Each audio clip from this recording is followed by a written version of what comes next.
Kings win tonight as well. Sacramento, Wow. a 128-119 winner.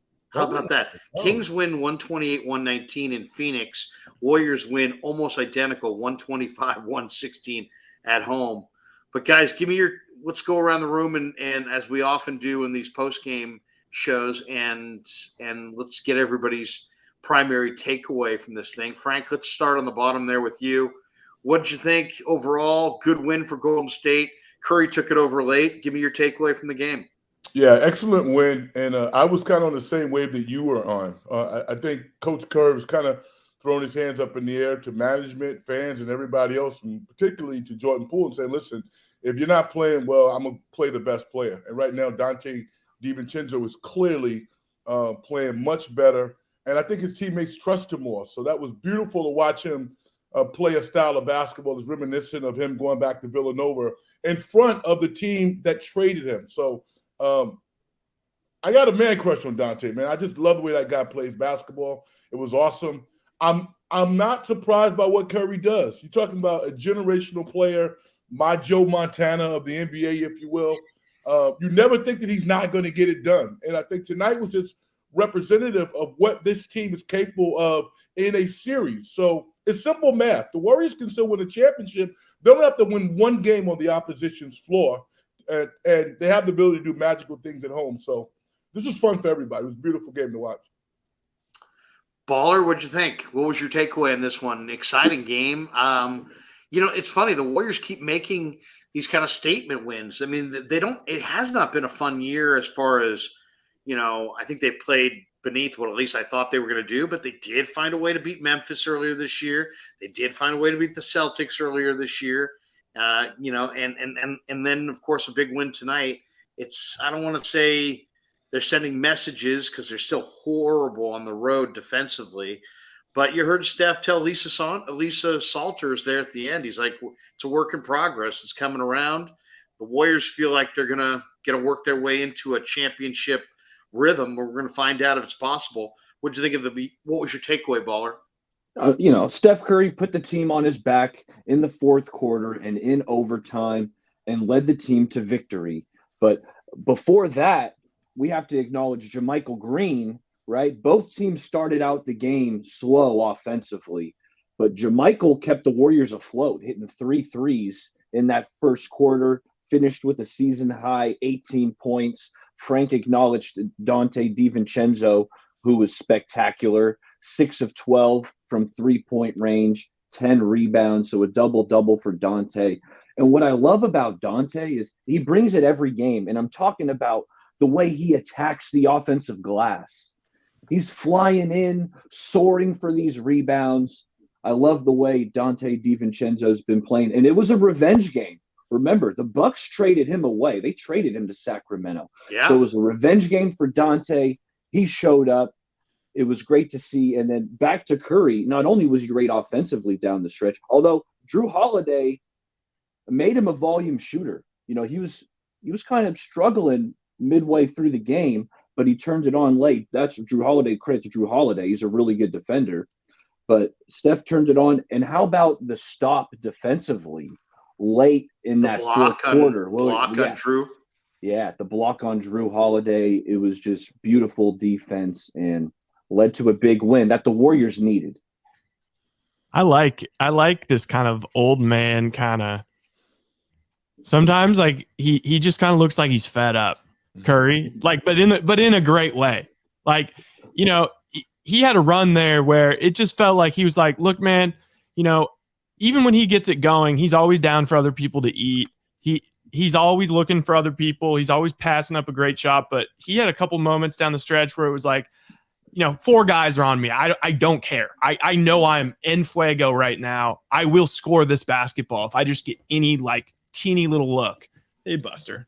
And so I was just, that's the biggest thing for me is just, look, if Curry can play like this and get into a rhythm and the injuries don't hamper him, then the sky's the limit for the team. It's really, and I thought Baller, great point with the offensive rebounds from DiVincenzo. He looked like he was out to prove something. He's been slumping a teeny bit, and he looked like he was like, look, this is a great game for me. I'm going to get the start. and I'm going up against my former team, and he had some extra chutzpah tonight.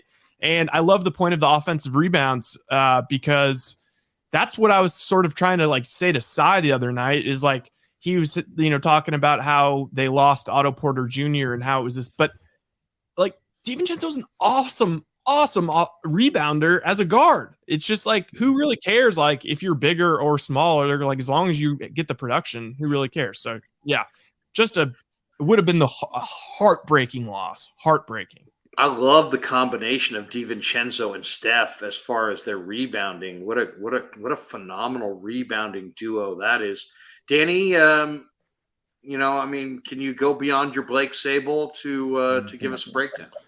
Yeah, I think let me talk about Blake. No. Hey, the boards tonight, 3 guys, double digits, Looney with 15, Draymond with 13, and DiVincenzo with 10. A double for DiVincenzo, 20 plus 17 on the glass for Golden State, and they battled. I think they were only minus 2 points in the paint, something like that. Yeah, I'll tell you. Here's my takeaway. Steph Curry is the Tom Brady of the NBA. When he back to the wall. Are you saying the ball was deflated? He deflated the basketball. back to the wall, the backs to the wall, and they looks like they're down like 8 with like what, 2 minutes, minute and a half, something under 2 minutes. They were down by 8. He just took it over. And he hits back-to-back threes. I'm telling you, my statement is this: when Steph Curry is healthy, I don't care what kind of year that the Joker's having, Giannis or Embiid, I'm taking Steph Curry as my guy. I mean, Javon Carter was like annoying as hell to Steph. He's a good defender. He was a good defender at West Virginia. And he even like went down and hit some threes on Steph, and like it was pissing Steph off. And then Drew's having a day. So just the fact that he was able to reach in his bag when he's going up against really good defenders. And I mean, I don't know. Were you guys kind of surprised that they allowed him to get a 3 off there at the end, down 3? Yes. Yeah, I was. Yeah. I'll say this too. I thought the Drew Holiday 3 that was just monster late. Amazing. Oh my God. That was one of the best shots I've seen all year from any player. And that thing was incredible. That was money. He shot that with confidence. Yeah, he did. It's funny. My 13-year-old, we're on this road trip in Scottsdale, courtesy of the New York Style Italian Sausage Company. My 13-year-old said it's Bucks. He said, "Dad, it's Bucks or Celtics. It's Bucks or Celtics to win it all." What kind of wisdom does my 13-year-old have? Do you guys agree that it's Bucks Celtics, or we threw this out, was it few days ago? You can, the NBA Finals, who do you got? I think I went Clippers Celtics with the Celtics winning, but man, we threw it all around. I mean, people went Denver, people went Lakers, people went Philly, people went Denver, there was a bunch of different ride, or was it ride? Somebody made an argument for Pelicans, or was it Psy? Psy, yeah. Psy, yeah. So, I mean, do you agree with my 13-year-old that Bucks Celtics are 1-2, 2-1 at the in this race for the finals, or do you think we're discounting the Warriors? We're discounting the West. What do you think? I think it's Bucks or Celtics in the East for sure. I don't see anybody else coming out. I agree. I don't believe in Philly. Does anybody here believe in Philly? No. I mean, just as a frustrating team, like I could see, for example, I think Boston would beat Philly. Like I would feel super confident about that. Philly kind of gives Milwaukee trouble, just in kind of a weird way. I could see that's where it could be so tough in the East this year. Like, the Celtics or the Bucks do not want to have to play Miami in the first round, and the Knicks are coming on strong, and they've been beating good teams in the East. And then Philly's just they're a wild card, but they're tough. And I mean, they almost beat that Raptors team that won the title.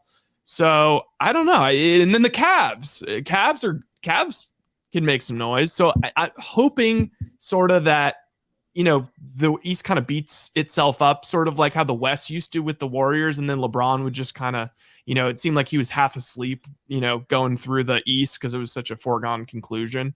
That's hopefully there's like no real, it's just not as tough, I guess I would say. I think Philly could be dangerous. I think Philly, they got, obviously they have Embiid, he's a top 5 player in the NBA, in my opinion.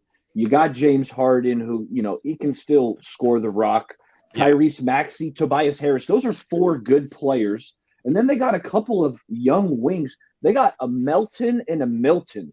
Okay, Milton and Melton. Both those guys can shoot it. Last I checked, they were hovering around 40% from 3-point range, those guys. So in a series, if they get hot from distance, I think they can hang with the 2 top, because there's 2 top teams in the East. It's the Bucks, it's the Celtics, but I think Philly could hang around and have a long series with Philly could win a series. It depends on the matchups, but any team that has James Harden, I'm sorry, they're not going to go anywhere. James Harden will, just go into playoff mode and just, take the ball and take the air out of the ball, shot clock down to 3 seconds, and then just hoist some threes. And he's not the primary guy though anymore. It's not the Houston squad. Embiid is the man. Harden. I actually think Philly's problems are internal. If you watch them the last 4 minutes of the game, they're just not in shape. They make mental and physical mistakes. The type of mistakes that generally Boston doesn't make unless they're playing the Warriors, and Milwaukee doesn't make. So Philly has the best player. Embiid is the most talented player, but I'm tired of seeing him shoot fall-away jumpers from 8 feet to lose games. If that guy goes down to the block, there's nobody can stop him. If he's in tip-top shape, when I think of Embiid, I think of Moses Malone. And Moses Malone did not allow Philly to lose that championship back in '83. All right? Now, the Milwaukee Bucks. Fo. There you go. Fo. I think the Bucks are a tough matchup for the Warriors.